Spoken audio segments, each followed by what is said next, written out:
The Romantic period spanned from 1820 to 1900.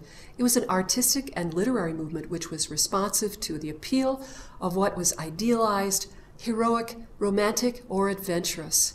Romantic novels from the Middle Ages were popular at the time. The Romantic period stresses emotion, imagination, the fantasy, the macabre, and individual feelings were important. It should transcend the everyday.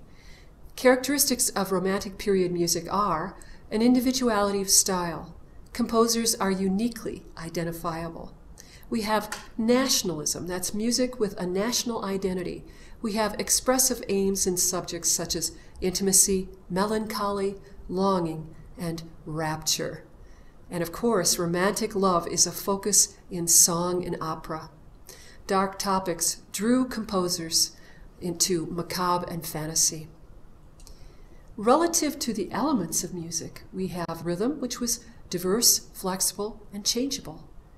For form, you have the continued use of classical period forms, but with much individual alteration. It was more expansive and treated freely.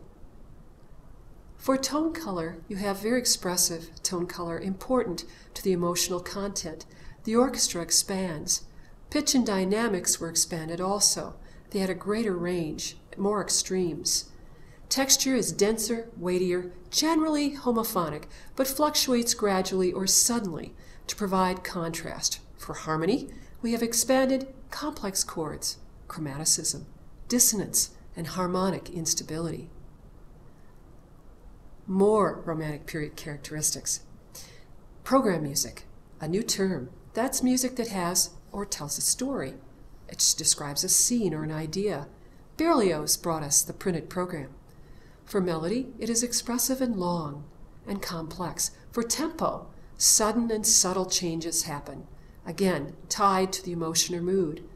Rubato is a term meaning to rob the tempo. You have miniatures and monumentals in the Romantic period. Some go on for hours, others last only a few minutes. Art song is a miniature. Grand opera is monumental. Art song is for solo voice and piano. It is linked to vast amounts of poetry available at the time, describing mood, imagery, and atmosphere. You can have two kinds of form, strophic and through composed. For strophic, you have the same music for every change in the music, like rock and roll's simple verse-chorus. For through composed, you have different music for the change in the words, like rock and roll's contrasting verse-chorus. Art song is very programmatic. A song cycle is a group of songs unified in some way, linked by storyline or a musical idea. The art song master was Franz Schubert. He wrote more than 600 art songs. With Schubert, the accompaniment became just as important as the melody. Robert Schumann is our next composer. He was German. He took Schubert's idea of making the piano accompaniment integral to the art song just a step further.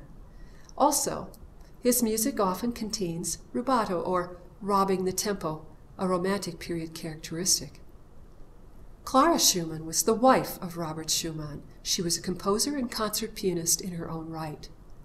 She was known for performing from memory, which became the standard after her for every concert pianist.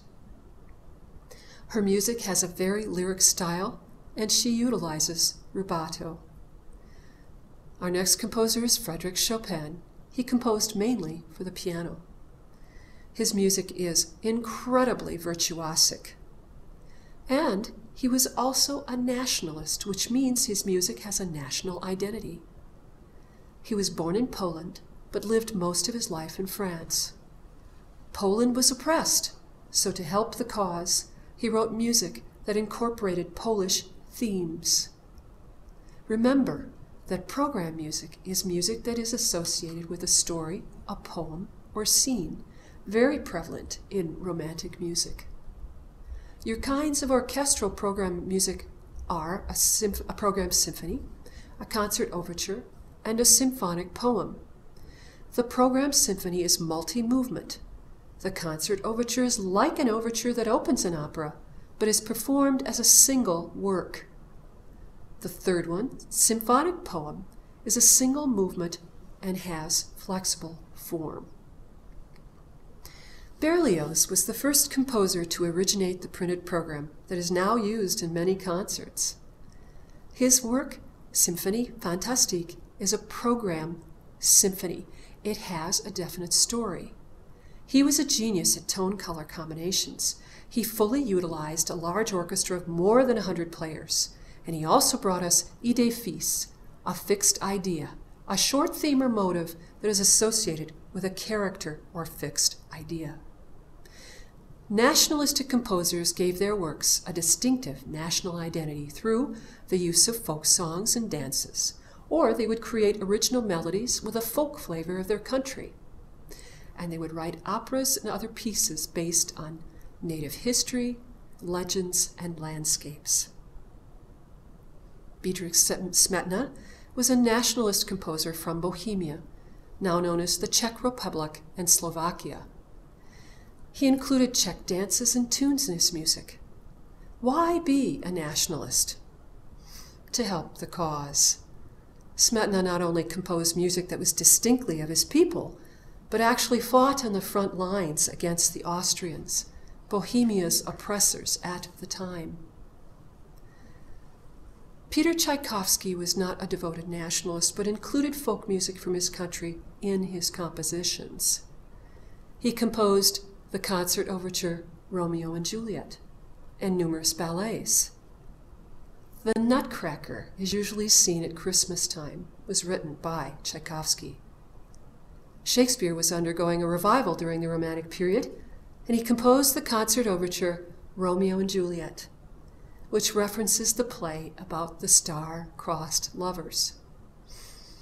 Our last composer, Johannes Brahms, rejected many of the innovations of the Romantic period, but he is still considered a Romantic period composer, not only for the time period, but the characteristic use of colorful harmony, rubato, and the use of a full orchestra. He utilized classical period forms,